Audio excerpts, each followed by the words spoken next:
Hello guys and gals, me Mutahar, and I think it goes without saying that I love video gaming. And about a couple months ago, I made a video where I said I would just sue Ubisoft because it was all about The Crew, a video game that was this massive online live service racing title that released in 2014, got shut down a decade later, and, it basically sparked an entire campaign by a fellow YouTuber, Accursed Farms, or Ross, where they launched an initiative known as Stop Killing Games. An initiative meant to stop publishers from destroying these games and letting them rot away in the ether, completely lost to the void of time and whatnot.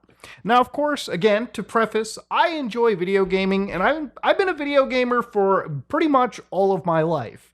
And for me, a lot of my video games when I started out pretty young was playing JRPGs, role-playing games, single-player stuff. And obviously there was a period of my life where obviously I was playing on the PC, and then I switched to the Xbox 360, PlayStation 3, and pretty much played a whole bunch of single-player games and the start of real online matchmaking-based multiplayer that I enjoyed for years to come. Now, today's day and age when it comes to video gaming has a lot of live service products, okay? Games that have continuous online connections and constantly evolving content as you play. So I want to start off by just mentioning the Stop Killing Games. So one of the things that, Ross had hit me up very recently, and unfortunately I didn't catch this until a couple days ago in my inbox, is he reached out to me and said, "Hey, this is Ross, the Stop Killing Games guy again. I wanted to let you know we've launched a European Citizens Initiative, where if we get a ton of signatures, there's a real chance we change EU to require publishers to let you keep your games." So basically, it got big articles. PC Gamer wrote up, 1 million people signed this petition. A ban on rendering multiplayer games unplayable has a chance to become law in Europe. Okay, that's a pretty big deal, all right? It's making news. It's making waves. So I decided to check in, and it's got about 250,000 signatures so far, 250,000. Now, you might be expecting, whoa, Muta, you might want to hit that signature right there. Now, first off, I'm not a European Union citizen, so I don't think I can really join into this. But even if I could, it becomes complicated. Now, since this situation, there's been a lot of other creators that I watch who've jumped into this talking about it. Very favorably in this case is obviously Louis Rossmann, who has a very pro-consumer perspective when it comes to a lot of things regarding right to repair and you owning your video games. And of course, on the other end, you've got Pirate Software, Thor, who is one of the most viewed people, I would say, on YouTube Shorts. But you can see him on YouTube Shorts, and you can see him talk about independent video games. He clearly loves the industry, and he has a pretty opposite view of this entire thing.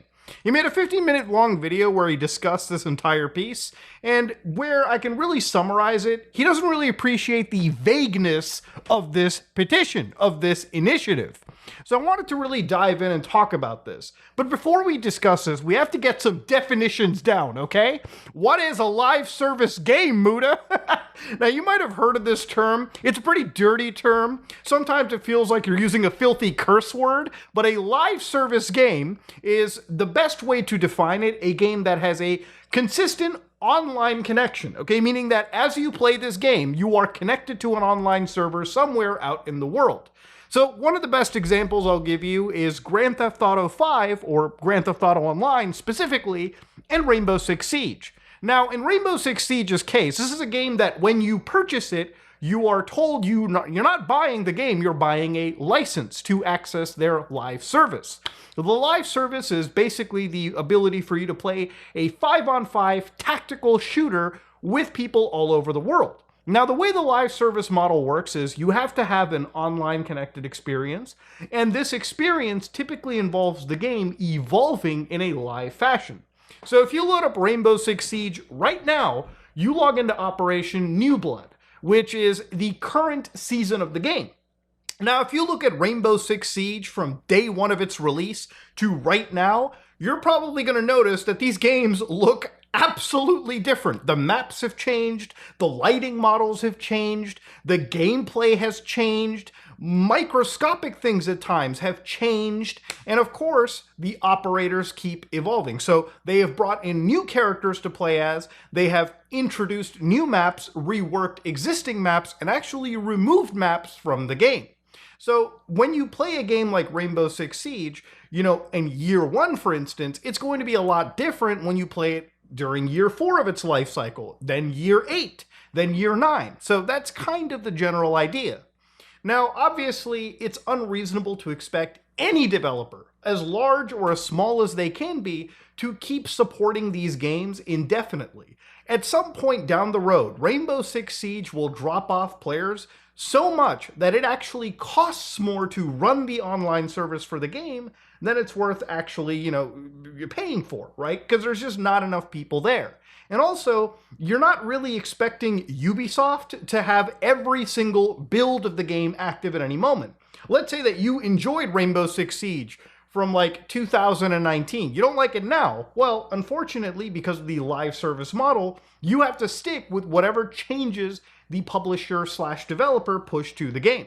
For something like Grand Theft Auto Online, for instance, on the other end, this is a game that has a 32-player online limit where you connect to these servers, you play with your friends, and I'm not going to immediately say it's an MMO. I have a different definition of that, which I'll get to. But Grand Theft Auto 5 is a single-player game that you can basically play from the beginning all the way to the end, and it's separate from the online. The moment you go into the online framework for GTA, you build your character, you drive around Los Santos, you commit crimes, play with other players, PvE, PvP, so on and so forth. But you'll notice that as the years go on, Rockstar Games keeps adding new gameplay loops to GTA 5 or GTA Online. They introduce content, and in some cases even remove content. I made a video a while back where I even talked about how many cars got removed from GTA Online simply because that's just how Rockstar treated their multiplayer thing. There are pros and negatives to these live service experiences. I'm just saying not every live service experience is necessarily evil. Some of these experiences can be quite successful.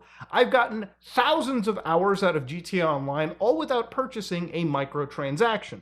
And for these live service games, microtransactions mean a lot because genuinely you'll have whales or people actually purchasing a microtransaction that basically cover the cost of consistent development for the entire player base. Meaning all of us in a perfect world get to play all of these maps together with all of these operators while a community of whales in the entire ecosystem pay for that development. It means the developers make consistent cash and we all basically keep getting consistent content without necessarily paying for map packs, expansions, all just to be in the same scope. Obviously, some live service games exist where expansion packs are a thing, like Destiny, for instance.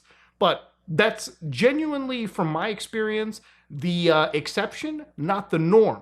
So going back to Stop Killing Games, one of the principal things was the game known as The Crew. The video game The Crew, published by Ubisoft, was recently destroyed for all players and had a player base of at least 12 million people.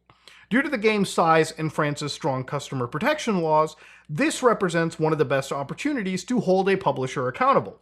So one of the things that I have an issue with is when you read the words 12 million people. Those are just sales. Around the tail end of the Crew life cycle, if you actually look at Steam charts, which is, again, just one, example of people playing on the PC. Obviously, the game was released on Ubisoft and other platforms, but let's look at how many people were playing The Crew.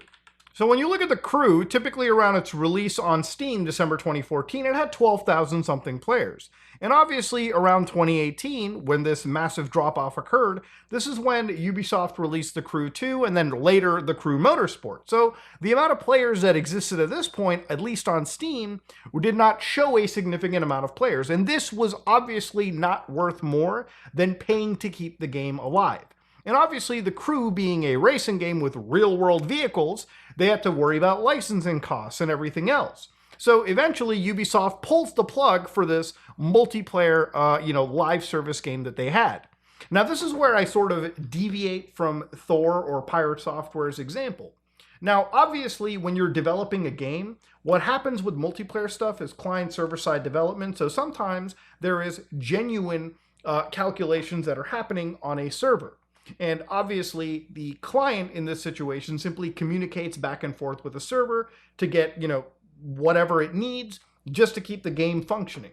Now, it could be argued that the crew, this racing game, probably could have calculated a lot of that logic on the actual box itself, like on your local system. So you could just play the game's campaign and the game's single player components basically by yourself without ever needing to worry about the multiplayer.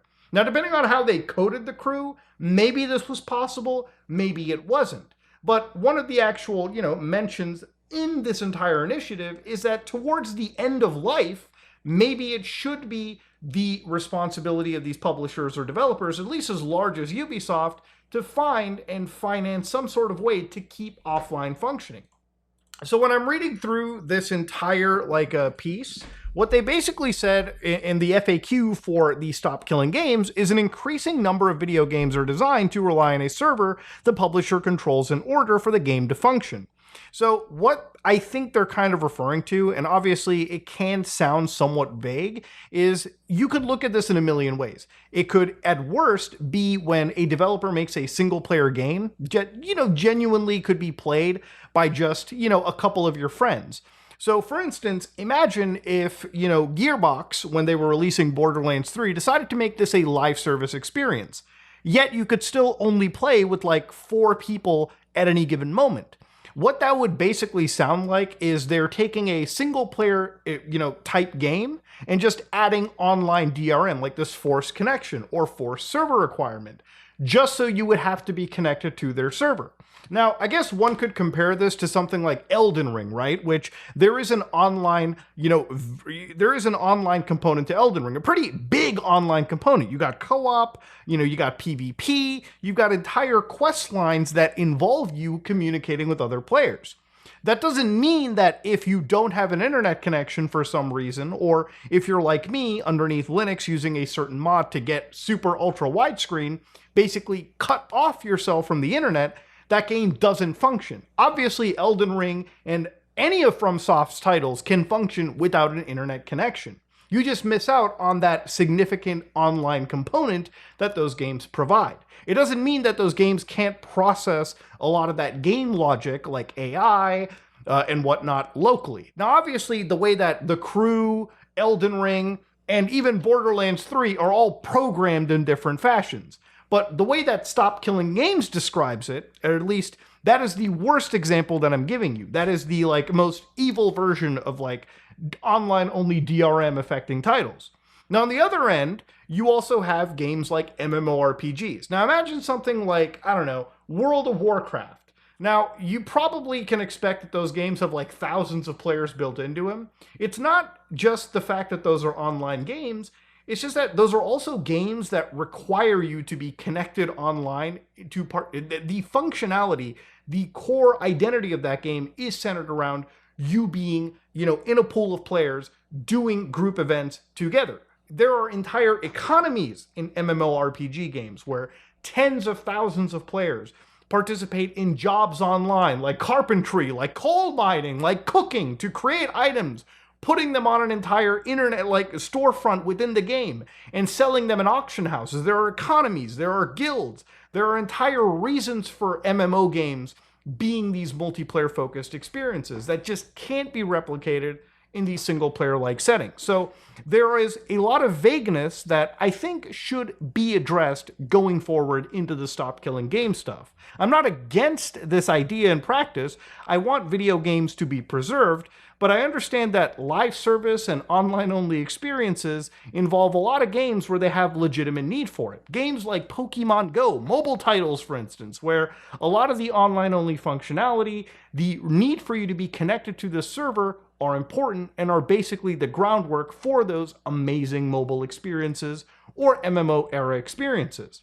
So inside over here, when they're asking, aren't you asking companies to support games forever? Isn't that unrealistic?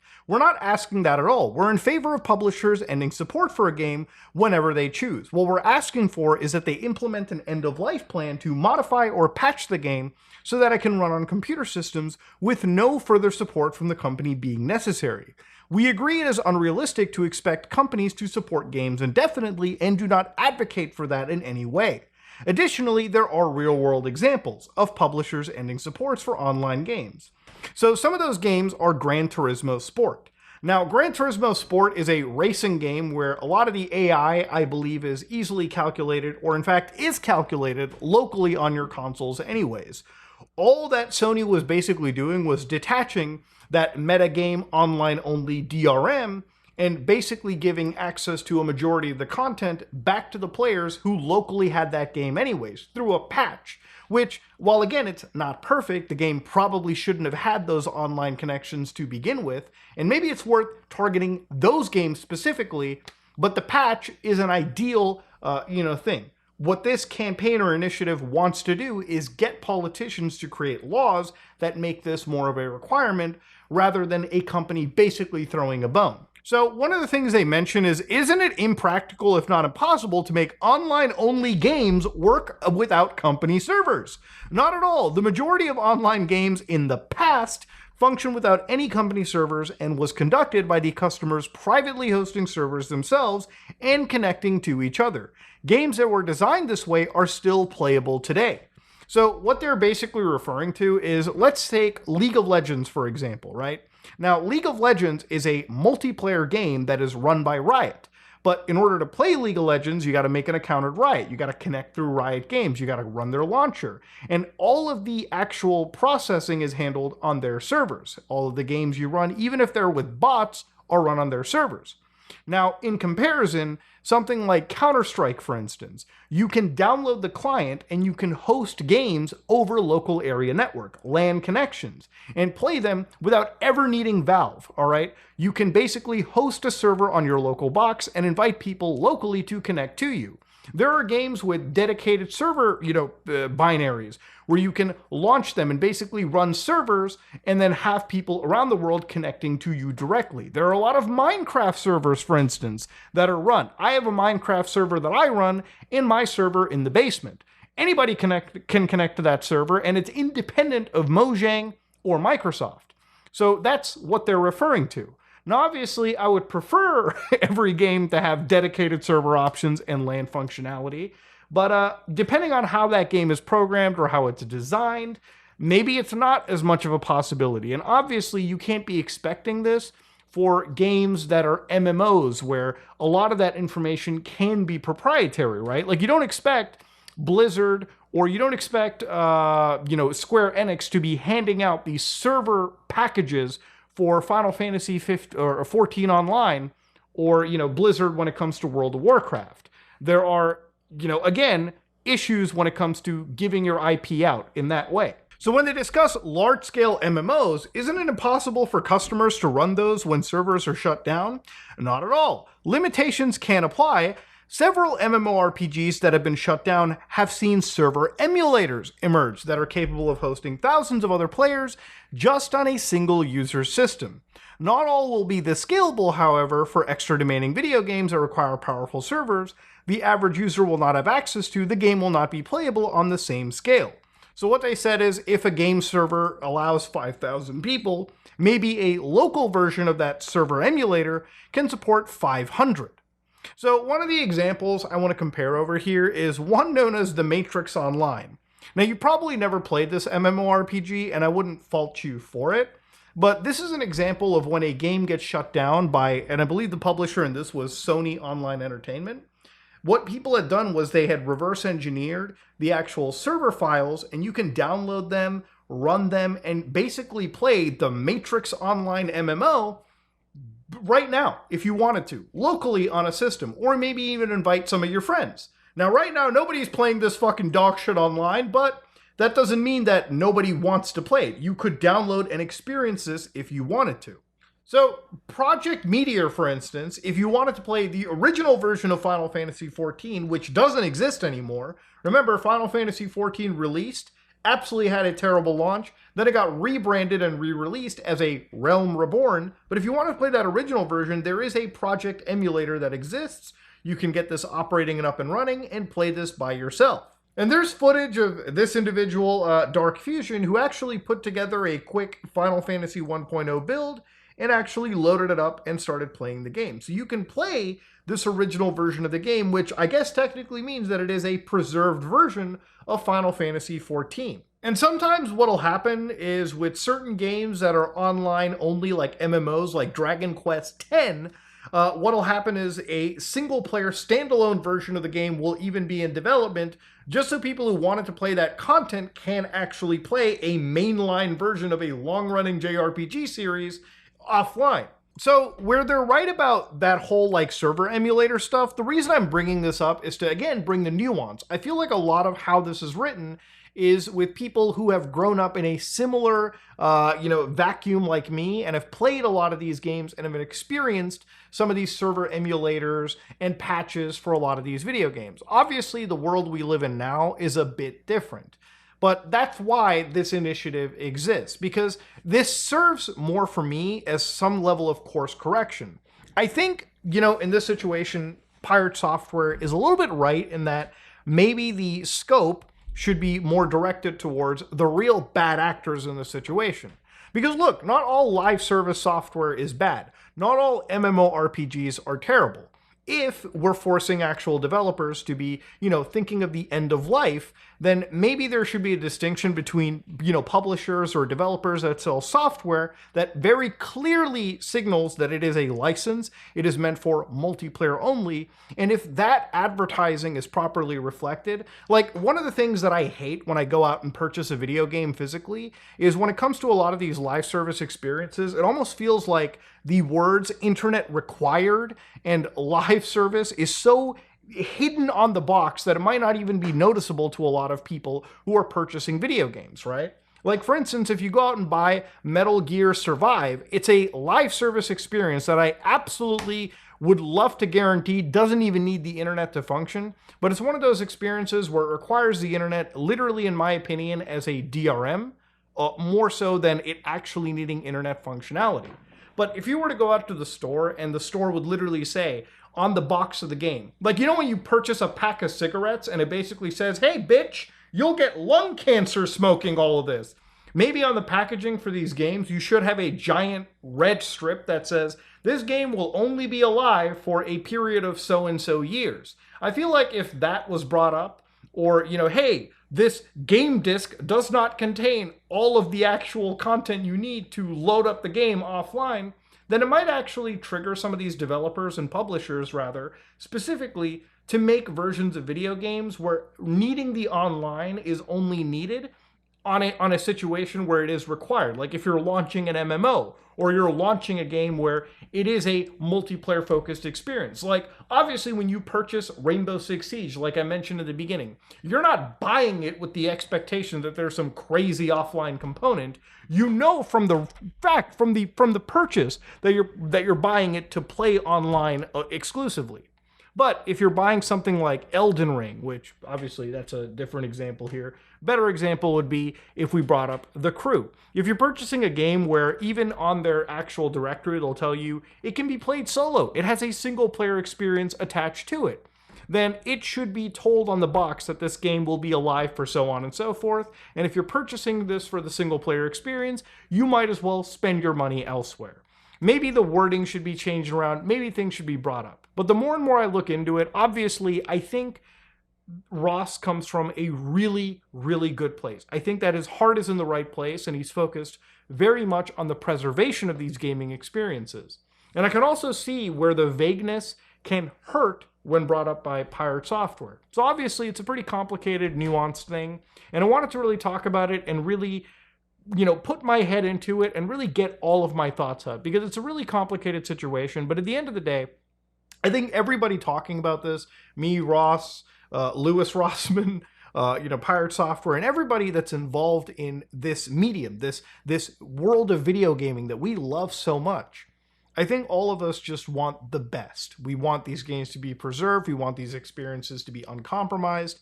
And ultimately, we want to make sure that not just the consumer is respected in this, but also the people that are making the video games to begin with.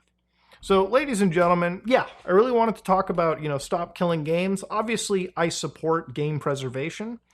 But yeah, the more and more I research into it, obviously there is nuance, and I think ultimately the heart is in the right place for stop killing games. I really do believe so.